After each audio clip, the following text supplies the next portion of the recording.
Аспазшы Данамен бірге оңай пицца дайындаймыз. Алдымен қамырымызды дөңгелетіп, оқтаумен илеп аламыз. Дайын қамырды пергамент қағаз төселген формаға салып, бетіне кетчуп майонез жағамыз. Бізге арасында әкеміз көмектесіп тұрды.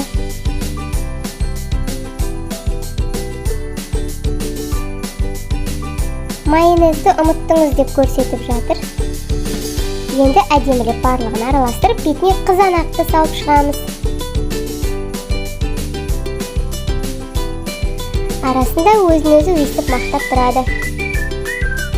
Ең қызығы шұжықты салуға келген кезде барлығын өзі жеп қойды қызығып. Ауыстырып, пиццаның бетіне өзіміз салып қойдық. Ең соңында үкіштен өткізілген ірімшікті бетіне сеуіп шығамыз. Дайын пиццаны 200 градуста 10 минутқа пісіріп алдық. Пиццаны қараңыздар деп бастық көрсетіп тұр.